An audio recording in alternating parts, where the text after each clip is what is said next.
You're welcome back. This is Newsfile. It's your most authoritative news analysis platform. And my guest to do this discussion this morning, Kojo Nkrumah, who is the MP of Fuase, Ayurebi, and Minister for Information, will join us for the second segment. We are doing the first segment regarding the politics of the nominees and also the NDC's reorganization and a decision to, as it were, snub the Electoral Commission when he invited over a review of the election 2020. So Kojo Nkrumah will join us after that first segment because the broadcasting bill that is being considered is something that, if you can say, he is the one sort of sponsoring it. His ministry is the one responsible for it. Alhassan S. Suhini is MP Tamale North and member Appointments Committee. He stays with us for the politics and also to the question of media regulation because he has sufficient experience in that area. Thank you very much for joining us. Also here is Gary Nima Komafo, member Legal and Constitutional Committee of the New Patriotic Party. Gary, thanks for making the time. Thank you. Gary will be with us for the first segment of the political discussion. Suleimana Brahima is Executive Director, Media Foundation for West Africa. If you like, the biggest media watch think tank within the sub-region to help us to deal with the broadcasting bill and the other issues. Also, Professor Kofi-Addo is Dean of the UPSA Law School. He'll also be with us from start to the end. Gentlemen, joining us by Zoom, thank you very much. Thank you very much, Samson. Okay, may I hear, Mr. Abochi, if you are clear in sound? Thank you. Yes, I apologize, I was muted. Yes, thank you, Samson, for inviting me. Right, great. So if you may, let me start with the two of you on the issue of the politics, which the first one we'll deal with very briefly. What excites you about the deputy ministerial list? Start with you, Suleimana. Well, Samson, thank you very much. I think the first thing I would want to talk about were a number of elements. The first being that I was pleased to see a number of folks that I would describe as youthful on the list. So, for example, you have someone like Mavis Nkansambwedu, who is the MP for Afija Kwabre East, nominated for Roads and Highways, who is just 31 years old. You have someone like Fatih Abubakar, who is nominated to be the deputy for Honorable Kojo Nkrumah, who is just 34. You have somebody like Frederick Obey Amankwa for Upper West Achim, who is nominated for transport, and he is just 37. Then you have others who are in their 40s. So, for example, Ochirbefi for Trade is about 45. You have Thomas Mbomba for Foreign Affairs, who is also 45. Then you have people like Ejimeza Kosa, Techima North, who is about 43. So it's heartwarming to see that quite a number of the nominees and potential deputy ministers are persons that are quite youthful. And we can only look forward to the energy and the exuberance that they bring to their respective positions. One of the deputies for the regional balance. One of the deputies for the Attorney General Department. Sorry. One of the deputies for the Attorney General, Dana Sonaba Dapa, belongs to the earlier brackets of youth that you were talking about. I suspect you just are not familiar with them. That certainly adds to the numbers. And I believe that if we were to go through all the 39, we may even find quite a number who would be within 45 downwards. So that's quite exciting. Okay. The other thing is regional balance. When the substantive ministers were announced, a region like Upper East and the OT region were not featured. I should say there was no sector minister named from any of these two regions, apart from regional ministers. And I remember when I mentioned it, someone saying that, well, but every region has a regional minister. And so what we're talking about is the sector ministers. This time around, Upper East has, I think, two people, Honorable Abdullahi Abanga, who is a very fantastic politician, and the only person to have won a seat in the Upper East region, representing the Binduri constituency, is named, and also Kojo's potential deputy, Fatih Abubakar, is also from the Upper East region. And I have read that Herbert Krapa, who is nominated to be deputy for trade, is from the OT region. So you see quite a spread there. And then regions like Savannah has the MP for Daboya Makarigo, who is, a new entrant, and that's the first time the MPP has won that seat, being nominated for, I think, the Agric Ministry or so, and somebody from Tatali Sambuli also for the Foreign Affairs Ministry. So I think the regional spread this time around is also another thing that is quite exciting. I'm quite pleased with the nominations for energy, for example, because that's a major sector, and at a time when we are dealing with potential doomsday and so on, to have Muhammad Amin Adam, who is an energy expert, has PhD in a field related to energy, and then both Ureku and Ejapa Mesa are lawyers, and I believe that our oil sector has a lot of things to do with contracts and so on and so forth. So that's a fine balance. I am told that someone like Napo is a go-getter, is somebody who is a doer. So if you have him as a minister and then you have an energy expert as deputy and then you have two lawyers to back him up, I think that's quite a good arrangement. I'm quite disturbed or not too happy with health, for example, where you have the substantive minister who doesn't have a health background, and the two deputies who have been nominated do not also have health background. And I would have thought that at a time when we are dealing with COVID and how we come out of it and so on and so forth, it would have been great to have somebody who has expertise in health policy, who comes from within the field. And I think it wasn't surprising during the peak of the COVID crisis, the president brought on someone like Okoboy, for example, who is a medical doctor and therefore should understand some of the dynamics within the field and understand the practitioners and whatever challenges they may be going through. But that's a sector, as I said, very critical at this stage. But the nominees to deputize Kweku Agyeman-Manu are folks who both don't have background in health matters. Other than that, I think, as I mentioned, someone like Abanga to deputize Asenso Boakye is a great pair. I know Abanga quite well. He is, as I said, a fantastic politician. And I was not surprised that he was able to snatch that seat from the NDC, even with very limited resources. I may say that he didn't even have the resources to campaign, but being a tactical politician, he was able to win that. And the MPP happens to have only that seat from the Upper East region. The Deputy Information Minister, not an MP, fairly young, 34 years, has worked with the president when he wasn't president, working at the president's office, became the Deputy Director of Communications at the presidency, and recently was one of the spokespersons for the MPP in the Supreme Court election petition. I believe that he's gone through the mill and hopefully will be able to support Kojo to handle the difficult challenges in managing the information ministry. And at a time when, as you have indicated, we'll be talking about the broadcasting regime and all of that. So these will be my initial comments about the nominations. Samson. Right.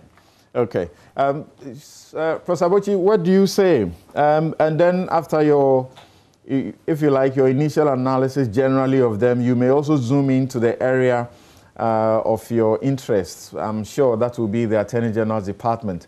and tell us what you know about these candidates, the two of them nominees, Tiayabwa and also Dana Sunabadapa, and what you think they are likely to bring.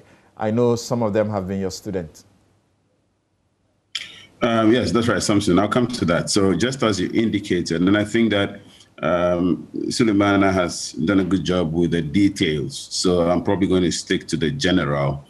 I think that, again, it's clear that the major feature of these appointments lies in the youthfulness and dynamism of the persons who have been nominated. It is clear that the average age, it seems, is in the region of the 30s and probably early 40s. And so there's a certain conscious attempt at infusing youthful dynamism, at infusing energy into the government, into the governance space. It's imperative for us to understand this because the reality is that our country as a whole has a population which is youthful. Overall, our population balances on the side of youth as opposed to the aged. And therefore, our leadership must reflect that. And I think the president has done a good job in nominating people who reflect the demographic quality of our country. And so that is important and worthy of note. I think there's also an attempt to really reflect the regional balance, even though I have to say that presidents often face this difficulty. And my interpretation of the constitutional requirement of regional balance is one that charges the president to, as much as possible, reflect that. Therefore, presidents and our leaders usually trying to meet that requirement, in many ways, is actually a reflection of the real politic dynamic of things more than the legal, because the legal requirement is not hard and fast. If you find people who are competent, so be it. You have to try and, as much as possible, appoint people to reflect the regional distribution of things. But there is no requirement that you have to, of necessity, appoint from a certain part of the country, even if some other people are better qualified and they are not from that part of the country. Nonetheless, as I indicated, these are political realities, and it's imperative that different constituencies feel represented in the government. And I think there was an attempt to achieve that. Again, as Suleimana indicated, this appears to have been substantially met as far as these appointments are concerned. So again, that's a feather in the arm, a feather in the cap, of the president. Now, one of the things that is important as a feature of these appointments lies in the fact that it's important for us to remember that the government has tried to reduce the size of the government. One of the major criticisms, and indeed one of the major issues of the campaign in the last election, was the size of government. And the different political parties, as it were, promised that they were going to try and operate leaner government. So there's been an attempt to reduce government.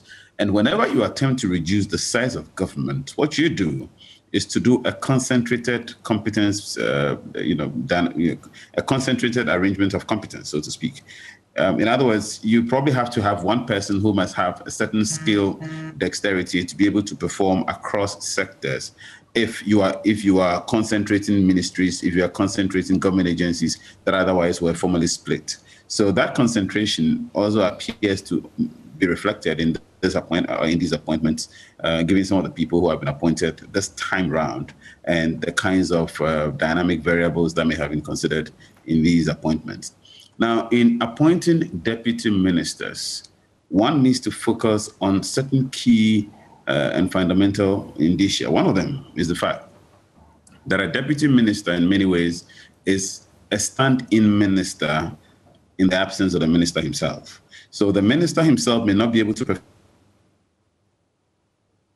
ill health or being out of the country. The deputy minister stands in.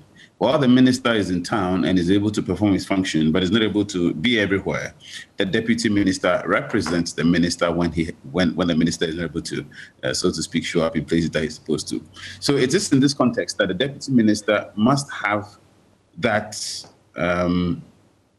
feature, that competence, and the various dynamics that would be reflected in a minister, for example. And so if you are appointing a deputy minister, you're essentially looking at a copy replacement of the minister in the absence of the minister being able to show up when he has to show up and perform the functions for which is appointed.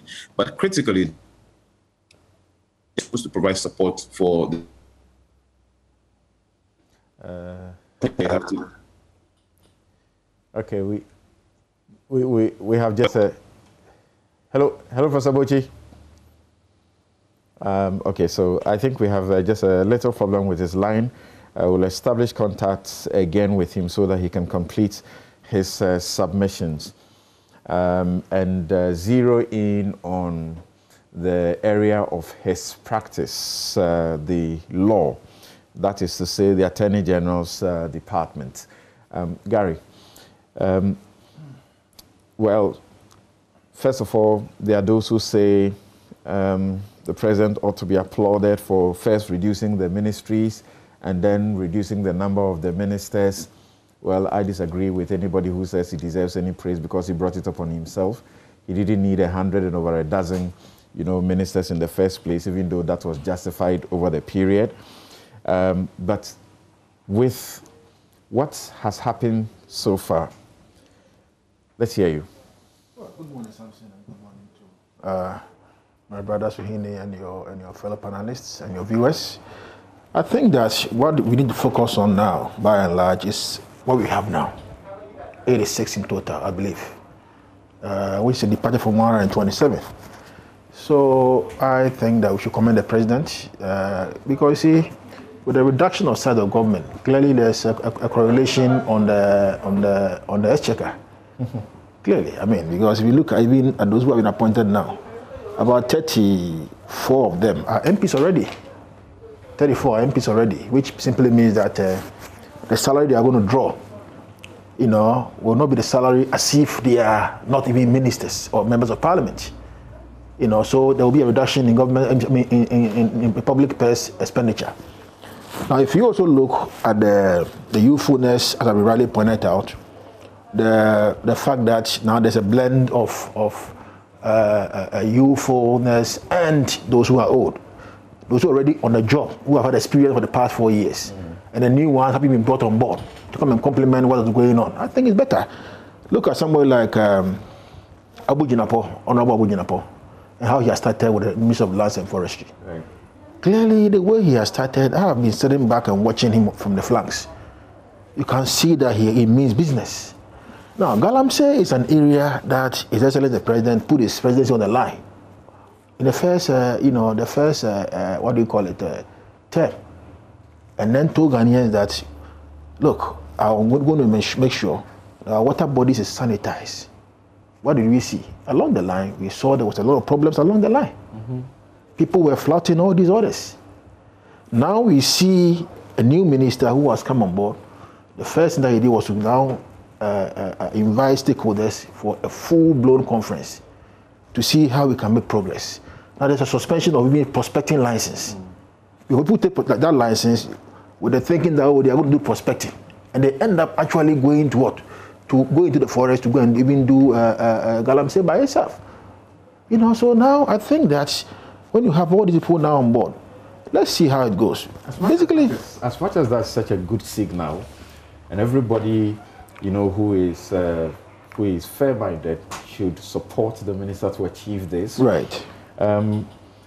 Questions are really being asked, and because you spoke of the president putting his presidency on the line, and I'm sure people are justifying that, but there is also the argument that suggests that you cannot actually say so, because even as yesterday, the president is saying the same things he said at the start of his first tenure about Galamsey.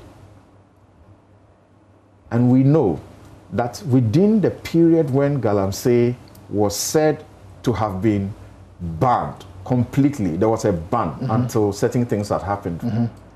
The report we had was that the gold exports from Galamsey, we had the highest within that year. You can't explain that. You can only come to the irresistible conclusion that that promise was a failure. You see something? Yes. If he started this way, there is actually no guarantee that it will end in success. That will be our prayer and hope. See something, let's understand this. The issue of Galamsey is not a fight for one person. Let's not forget that we are being told that there are big politicians, opinion leaders, chiefs, or whatnot, all involved in that kind of menace. Look, You go to those areas where these things are being done, and you see how endemic and how serious these things are going on. Look at what happened to the late Major Muhammad and how he died. Unfortunately, the community itself, people think that the land belongs to them and they must at all costs be involved in that kind of trade. Some are not even willing to even go for alternative livelihood because they believe that they are entitled as of right to do the galamsey. And you see, one thing I've realized is that when people are used to a certain way of life, making them to depart from that way of life is very difficult. Because, for instance, he's born in a mining community. All that probably he knows that is mining. He's born in a fishing community. All that he knows is fishing. Now you are telling him that no, you must now be engaged in responsible mining. What you are doing rather is irresponsible mining. He doesn't want to understand. Yeah. You see, they go to the water bodies, they destroy the water bodies, all in the hope of trying to get fine what? Gold, fine money. So you mentioned big politicians involved. That's what we are told. We know. We're beyond being told. We know that that's what is going on. And what that simply means is the solutions that people have talked over and again. Like Kofi says, if the president gives you responsibility for a particular district, if we find that it is going on there, you lose your job. It's as simple as that. So that tells you there's a failure of leadership. Because if these big people are the ones doing it, and they are the reasons it is still going on, then it means the political leadership has failed. Well, not this one. I think that basically now we are in the second round two. The round two with the people who have now been appointed now, the youthfulness, you can see dynamism, you can see action. Right.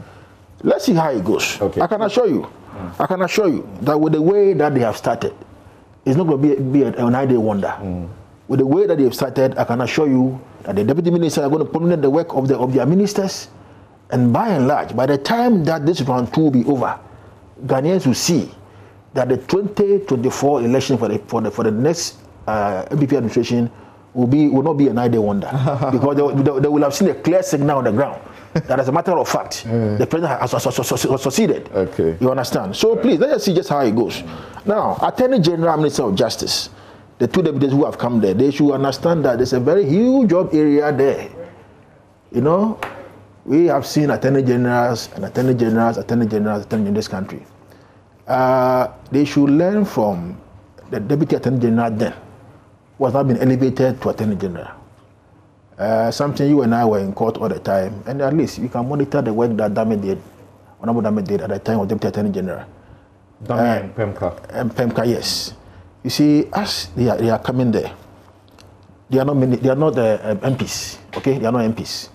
So the understanding I have is that they have to dedicate all their time, all their work, all their energies into being in the office and going to court. We want to see them in court. We want to see them in court. We want to see them leading government charge every time and not come to tell us, oh, case adjourned, and when you go to court, the general should be in court. They say they are not in court. A lot of work is there, so they must be able to go there. So is it really a question of supervision of the people under them, or they, they must lead they have to lead the charge. You see, if you see, let me tell you something. The time that Ikotu was an attorney general, for that brief period, he used to tell me, he said, look, I was making sure that certain things I would do it myself. When the leader is doing the thing himself, it has a reflect effect on the people who are there. Assuming the attorney general or the attorney generals are supposed to be in court, or they give direction and you don't do the direction, they will deal with you in the office. And therefore, I expect them to lead the charge in the office and make sure that government business in the attorney general's office is pushed in court. Right. But sometimes it's very, very frustrating that you are doing a case with them and they don't appear to want to come to court. Yeah. There's this thing about attorney generals who are politicians and therefore are unable to prosecute members of the party. In this group, we have one of them who is not known to be involved in politics, Asuna Badapa. But they respond to the head. Does that solve the problem still? Something you want to fix me this morning. You know that, yes, we all understand that there are some cases that if it involves the political echelons in the same political party, and Suhini will agree with me that when they were in government, you see his people, they would line up to go and sign the petitions for release of some persons who were convicted for some offense. You see, sometimes the difficulty that you find... It was not illegal, by the way. Yeah, well, I mean, the that you find is that something, you know, I sit in the same cabinet with you, I sit in the same party with you, and sometimes it becomes quite difficult. They say, well, looking at your face and going to prosecute you. It's a natural challenge. It's a natural challenge. And that is why, essentially, the president, in his wisdom, they created office of special prosecutor. That this one will come over. When he comes in, his duty basically will be to, you know, go after everybody. Whether you are in a political party, whether you're not in a political party, whether you're in the NDC, MPP, whatever you are, go after everybody. You see, so that, so to speak, political connotation of finding a difficulty in chasing your own people. But for instance, assuming me and you are ministers and I chase you in court, how do I see the cabinet with you? How do I see the same party with you? It's a natural challenge. The NDC can boast that during its time, one of its own, Abuga Pele, and another gentleman, Philip Asevich, who is a bigger guy in the party in the Upper East region, were all prosecuted. They are serving their jail sentences. Something, you know, that case, you know, technically, some people were made as sacrificial lambs. Okay? Wow. As sacrificial lambs. Sometimes the big fishes were there. If you look at that process, you look at it carefully, there were big fishes who were there, who were left off the hook. I see. Yes, so some of these things, these are natural things that sometimes, and let us not run away from it. It's a natural thing. But there cannot be a because something than your end. Something, I'm telling you, if me, for instance, I'm Attorney General, you have been with you from Lagos since 1999, and you do something wrong, I would rather prefer that I'll come and sit to you and say, look, this thing that you have done, go and make amends to it. Thank God you are if you can amend to it, if you can make amends to it, for instance. Gary, thank God you are not AG. No, listen, for instance, if you are SP. He's talking reality, right? I'm talking reality. Well, but for instance, that's not no, reality. listen. I don't think that should be reality. For instance, if you are SP, and then there's a finding of fact that some monies for some reason have gone where it shouldn't have gone, I'll be interested in making sure that all the monies are paid back to the state with interest, rather than pursue you to put you in incarceration. Okay? Everybody has his own principle of going about certain things. Now you can do that lawfully using the SP Act. Yes. Because of plea bag. Yes. You don't put the person in jail. Yes. They pay the money back to the state with interest. Right. Okay, so see? You want to so let us see how it goes. But I can assure you that with this youthfulness, you know, and people who are been appointed by now by the president and then the old guys who are there, I think there's a certain blend. You see? So let's give the opportunity. What do you say about the criticism to the deputy health ministers nominees, Tina Mensah and Mahama Saini? Because people are saying, why? We saw Oko Boy. Yes. And you have a ministry that you need people who have some background, and there's nobody there with the background. That's what, you know. Well, I think that anybody who criticizes any of the appointments is in his own right, you know, free to criticize. I don't think what that. What do you say about that? Well, I think that what the president probably has done, you know, he is better fit to know the reasons why he appointed person A to be here or person B to be here. He is better sees all the facts to why maybe he didn't reappoint Okoboy to be deputy minister for health. But it's a matter of fact. We all know that when Okoboy was deputy minister for health, when this COVID thing was, when this crescendo, we all know the work that the gentleman did. But I will not sit here to justify or to say that, well, his appointment or no, he's not being appointed again is a slur on the people who have been appointed, that they can't do the job. Let's not forget, Napo is not an educationist, but he went to the Ministry of Education and he succeeded. Okay, and now we are lucky that the deputy minister who was then there now is now educationist, being made substantive minister in the ministry.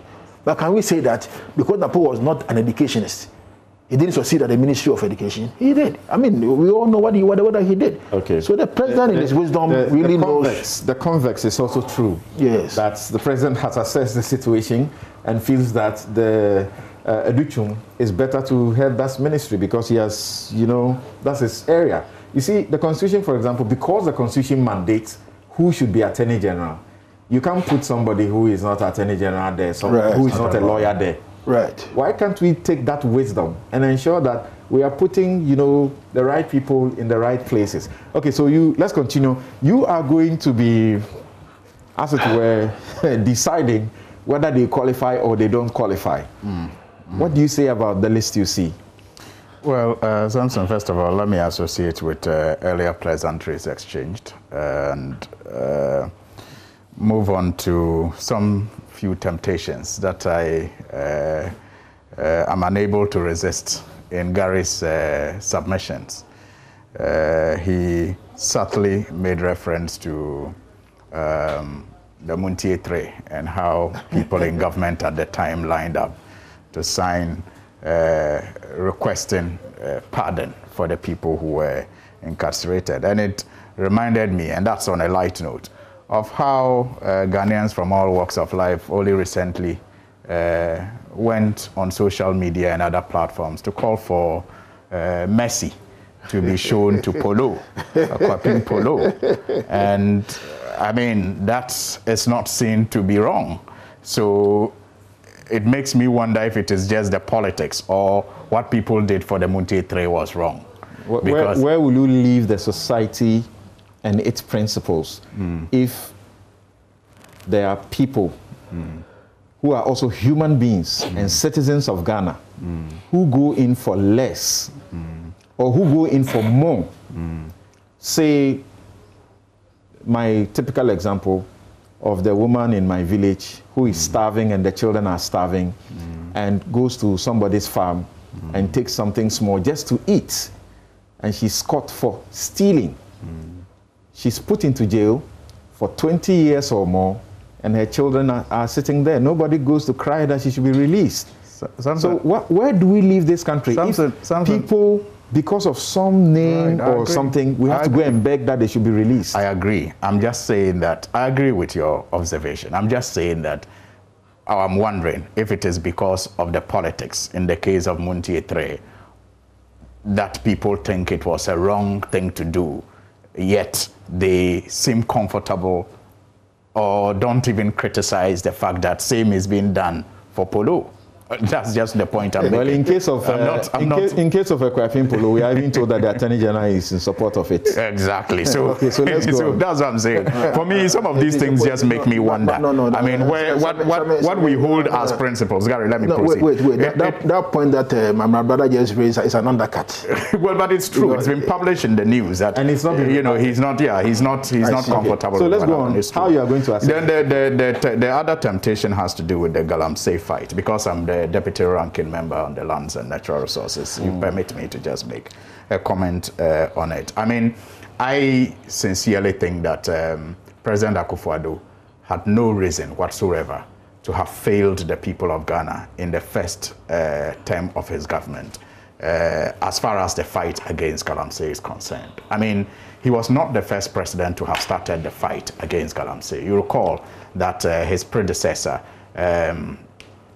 President Mahama, with Inus Afuseni and others waged the fight that led to the arrest of many Chinese citizens who were deported, leading to some kind of diplomatic row between Ghana and China.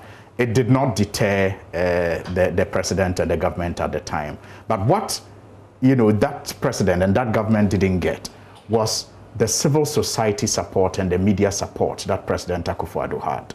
You had civil society organizations dedicating funds and resources to supporting, the fight. Media, came together to form a coalition, dedicated good airtime and resources, sometimes sent their people on the field with their own resources just to ensure that the president succeeded. You recall, unlike the support that he enjoyed, you had issues with people, machines being burnt. Wontumi was in the news under President Mahama and how his government was chastised for the approach. You recall when he lamented about how some towns, had almost turned into headquarters of Galamsey, and he was bashed for those comments. He didn't enjoy the kind of support, that President Akufo-Addo enjoyed. And so he had no reason, because everybody came to the realization that this was devastating. And so he needed to have been supported to win the fight. It's unfortunate. It is more accurate, though, to say that President Akufo-Addo rather bought into a media campaign. Because even after they took office, and Amewu appeared before you and was talking about Galamsey, he didn't talk about any campaign. That's correct. He was rather talking about a certain rationalization of the process. I agree. I agree that the media had started the campaign before President Akufo-Addo joined. I agree with you. Because the Ghana Water Company had begun to tell us the stories about the fact that we are going to import water by 2034, I think. Okay. I agree with you. But what I'm saying is that the platform, the environment was that conducive for him to have won this fight. So it is so disappointing that at the end of the day, I mean, the results that we have is less than appreciate. I mean, it's not appropriate. The results that we have is not what we should have had. Abu says he lost votes, or they lost seats in almost all the mining areas. That tells you his presidency was actually on the line. Let me tell you, my response to that is, that assessment may be correct, but I disagree that it was as a result of the fight against Galamsey. It was as a result, in my view, of the discrimination in the fight that the people were living witnesses to. And you just pointed to the evidence of how much gold was exported within the time. There's also evidence of how a regional chairman recorded the interministerial committee chair, and in that tape indicated how party needed funds and some of these concessions. The famous party. Exactly. It's a party here, Sika. It tells you clearly that there was a scheme. Whilst people who were in that trade, who were not politicians, were banned from engaging in it, they seem to have provided a platform and protection for other people politically aligned to carry on with the trade. And the people were living with that discrimination and unfairness. Get to the people you are going to vet. And I'm sure that is why the people rejected Nana Akufo-Addo's candidates in those areas. It wasn't because of the fight. Ghanaian people are that discerning. That's enough reaction to him. Anyway, we go to vet. Now let's look at the nominees. Really, there's no excitement in town. As far as these, nominees are concerned, there's no excitement. I mean, the only thing that perhaps would have created the excitement would have been the reduction in numbers. But then again, you are right. Now, who caused him? He brought it upon himself. So for me, it is an admission that he was wrong. And all the justifications he gave in the last 4 years, were misplaced. He actually did not need the numbers that he brought upon himself to give us the results that he gave us at the end of the day. I mean, he justified it by saying that the workload was that much, was that huge, and so he needed more hands to bring desirable results. Clearly, I don't think the workload has reduced. Look at the mess that we have in the education sector. I am, first of all, a trained teacher, and I feel very pained, by what is happening in that sector. At the beginning of the introduction of the free SHS, which we all, by the way, support and think it's a good thing that must be done. The only difference is that it must be done well. And we do not think the approach that is being used is a process that will lead to it being done well. At the beginning, I kept, worrying that we were going to have the effect of what I considered a reckless approach to providing what is laudable in 5 or 10 years' time. Unfortunately, it seems the chicken seemed to be coming home earlier than 5 or 10 years. Look, now you have a situation where people who have their awards in secondary school do not even know when their children are going to school. In some cases, children who are supposed to do 3 years, in secondary school, end up going to school for less than 2 months in a year. The last time, only recently, they were asked to report to school, only for parents to prepare their awards. They arrived on campus, only to be told that reopening had been postponed for a month. They had to transport themselves back home. Some of the children who were spoken to complained about how their parents had to even borrow money to prepare them to come, and they did not know how they would return home.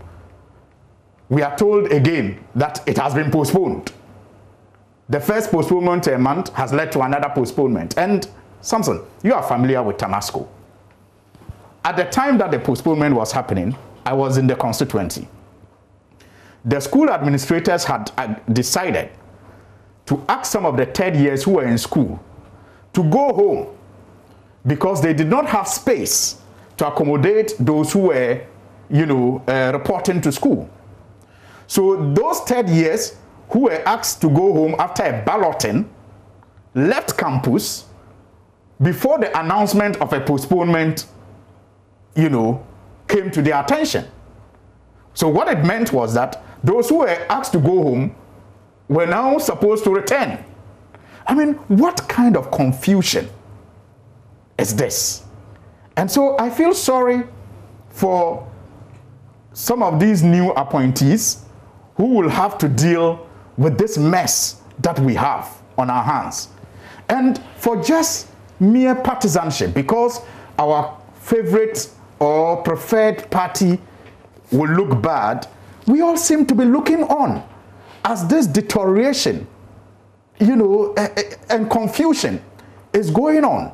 I don't know if it is also maybe as a result of people not being responsible enough, and so just being happy that they do not have to pay fees for their awards. But parents who are very responsible will tell you that they are even spending more, under what do you say? What do you say about the Energy Ministry deputies? I want to move there. Mohammed Amin Adam, William Akufo-Addo, Andre Japamesa. What do you say about that? I want to move there. Again, I feel sorry for some of them who may be willing to work, may have the capacity, but you just look at the mess again at the energy sector and you wonder what magic they can do within the next couple of days. In the energy sector, Samson, on this platform, I'm sure you have lost count of the number of times, we have spoken about the mess that was going on since 2017 after the previous government had tried to create some stability by fixing the generation capacity that had been a long time problem with our power situation, fixing the financial situation with the introduction of ESLA that had also been a long-term problem, and fixing our gas or fuel problem with the Ghana gas being fast-tracked. I remember those days the president used to call it the game changer, and maybe because of that, young reporters will not even remember problems with WACP. You and I, I'm sure, will remember how almost every year we had to report on interruption of gas supply from WACP. Now, all West African gas pipeline. And Charles Rekubrobe used to be at the place. You remember. But you see, because it has been fixed, because it had been fixed, and I'm talking about the financial leg, we are told that the generation leg. If that's what you're talking about, for the power situation, we are told what is happening is not doomed. So even though we have been supplied a timetable, so it's being dealt with. So we have seen pictures and footages of the minister inspecting delayed projects, inspecting work that people delayed projects. That's why I'm saying that the mess had been created, because you see, if they had continued with the program that they inherited, some of these projects they are now inspecting and using as reasons for the power interruptions that we are experiencing. Amin Adam, he can assist for this thing to be done. Andre Japamesa, Akufo-Addo, they can assist for these things to be tackled. Not so. I feel sorry for them. I know Andrew Japamesa. I know, he's somebody full of energy. I know he has drive. He will want to achieve. I feel sorry for him, given the nature of the problems that he's going to be confronted with. I know Mohammed Amin Anta, and I feel especially sorry for him in his case, because, this is an energy expert. Even before his party came into power, he led the, what's the name of the think tank? that he worked with Amewu. ASEP, he formed ASEP, led ASEP, you know, in helping government at the time to formulate, you know, some of our energy policies.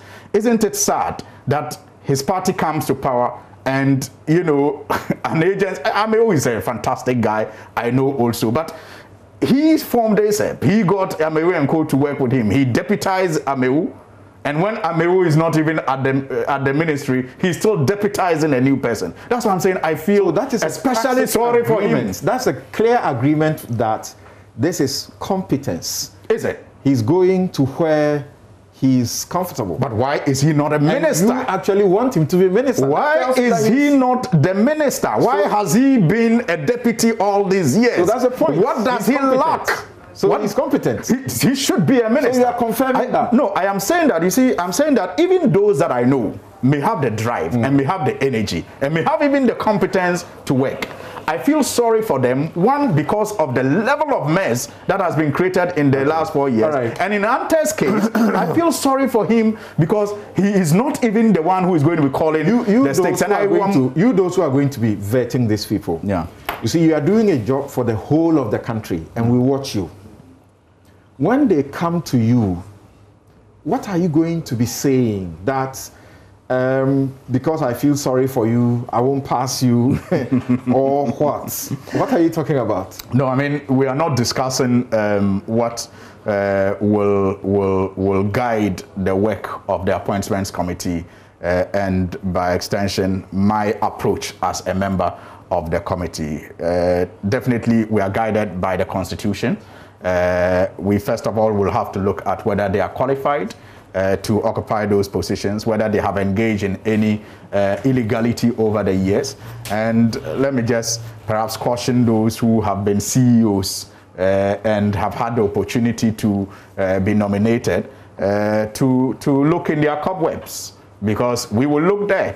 And if we find skeletons, we will want them to come face to face with those skeletons, I mean, before the cameras, and explain to us how they created those skeletons in their cupboards. Yes, you have Hassan Tampuli, you have John Kumar, you have Burfi, Ghana Free Zones Board, and a number of them. I think that, and those who also served in the previous government as deputy ministers. I mean, we are going through the handing over notes, and I'm sure that they will have to approach the vetting process with all the seriousness that it deserves, because members are going to be very thorough. Just like your own party members have been so appalled and disappointed in you that even candidates that there was overwhelming public outrage that they were so unqualified, you ended up approving them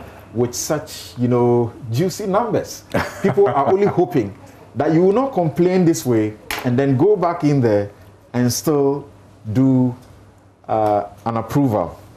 Well, I think that it is quite unfair to put it that way, because if I can perhaps read your mind, I will be excused to say that some of the nominees that you are referring to were those that we referred to the floor as a committee, who got numbers that shocked people after we carried out a vote. But it would be unfair, for example, to blame the committee in that case, because the appointments committee, especially the minority members of the appointment committee, in the case of the 3 nominees who were taken to the floor for a vote to be taken on them, were rejected.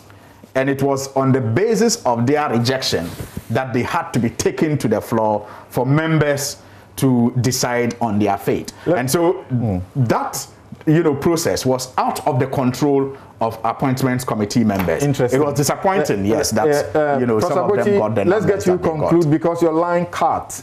Can we get you conclude, zooming into, you know, the area of your profession, the deputy attorney general, attorneys general, the 2 of them, nominees. Yes, Samson. Indeed, it's an honor to have these 2 persons nominated. one of whom was my former classmate, Mr. Akufo-Addo, and the other was my former colleague or one of my staff at the Gimpa Law School, and whom previously happened to be my student, Ms. Dana Asama-Badapa. I think these two personalities are likely to bring some value to the position led by the Honorable Godfrey Dame. The three of them are all youthful. So the leader and the two deputies are all youthful. Mr. Akufo-Addo, I knew as a colleague, as a classmate, and as a student, he was intelligent. So he did what he could as a student, so it was great. As a lawyer, I have practiced together with him, never practiced alongside, but we will post each other a few times in different cases. And Mr. Akufo-Addo, I am very confident will deliver as an Attorney General in support of Mr. Godfrey Dame. Ms. Dana Asama-Badapa has always exhibited leadership skills right from the days of being a student and through the time of working with me as a faculty member at the Gimpa Law School.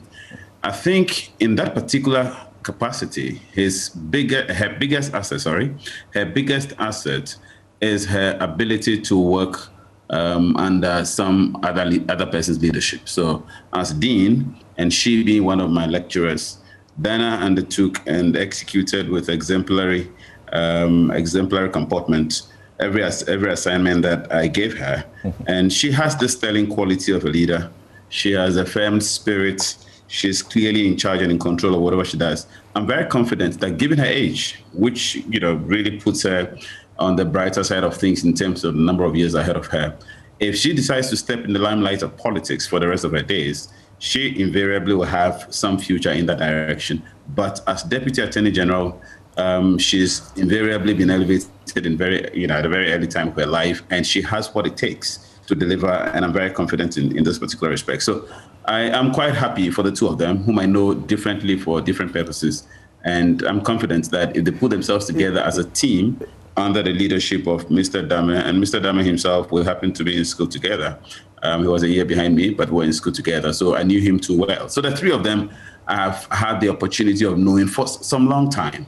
And it appears to me that the Attorney General's department is going to be ably manned in respect. What do you say to those who suggest that once you had appointed an Attorney General this young, like Godfrey Dame, and we're not talking about his professional capacities and abilities, I think there is no doubt, unless you don't want to see and say what is true. I mean, he's just competent. You can't take that away from him. Now, what do you say to those who say once you have appointed somebody who has not sort of done too many years at the bar, like an elderly person, then you are sort of compelled to bring deputies who may be at almost the same level or a little less with him to avoid problems in managing that department. You talk about Akufo-Addo, who has been the president of the bar at the Bron Ahafo region, now divided, showing leadership. Dana Asama-Badapa, who was my mate, I was actually one of her chief campaigners at the LLB level for her to become president of the union. And then eventually, coincidentally, she's one of those who drafted me to become the president of the SRC at the Ghana School of Law. You look at where they are, what do you say about that argument, that it was just not good for the president to now look for other people? Because the Attorney General has, over the period, been dominated by people of so many years. Okay, first of all, so let me say what there is for that argument. And what there is for that argument is simply one of seniority argument. The bar and the legal profession is one that is built on seniority because of the ethics and professional courtesies of the bar. So there's a sense that because the Attorney General is considered the leader of the bar must come with a certain degree of seniority. So that's the only argument, that is the only thing that goes for that argument. Now, there are so many other counters, and the first one to that is the fact that the Attorney General's department is like no other, or the Ministry of Justice and the Attorney General's department is like no other ministry. it is the only ministry where the minister must both be a leader of policy and in addition be a technocrat. All the other ministries, the minister must be a leader of policy and the technocrat is supported by the chief director. So that even though you have the Solicitor General and you have a chief director also at the Ministry of Justice and Attorney General, the Attorney General himself is not just a leader of policy. He is a technocrat. He is a professional who must be in court to defend government cases and defend government interests. Therefore, when it comes to the Attorney General, that person must have seniority is important, and it's important for the purposes of being the leader of the bar. But Godfrey Addo is senior. He's very senior at the bar. If my counting is right, and I'm not sure he'll be happy, probably I should mention this publicly, so probably let me keep that. But he invariably has gone past the standard period for classifying a senior. At the bar, the standard period for classifying a senior is 10 years. So once you hit 10 years and above, you're a senior. And Godfrey Addo is way above the 10 years. So in that respect, he's objectively a senior at the bar and he fully qualifies to be the leader of the bar. So I do not see the difficulty in the issue of seniority at the bar. And you've seen that as Deputy Attorney General, he's invariably commanded the respect of PS, he's commanded the respect of people at the bar. So I am not sure that it really is an issue at the moment. He doesn't have a difficulty with respect at the bar. In terms of his own technical and technocratic competence as a lawyer, again, that is beyond doubt. So in my opinion, he actually comes with the two key things of leadership at the bar. He comes with the key thing of leadership in policy because he understands how to defend government business, having been Deputy Attorney General for some time. And the two others, Mr. Tuya is also very senior, as I mentioned earlier, and Diana Sonobadapa invariably comes with the dynamism of youth and the energy and the leadership qualities that I've mentioned earlier. In addition to that, she's a female, and I think it's imperative that the gender balance is equally recognized. Okay. Thank you so very much. We take a break. When we return, we are going into the camp of the NDC to ask questions about the issues of reorganization. Some people have suggested that the soul of the party is being wrestled. There's a struggle for the soul of the party. We'll be right back to look at that issue, and then we will zoom in onto the broadcasting bill between censorship and regulation. We'll be right back.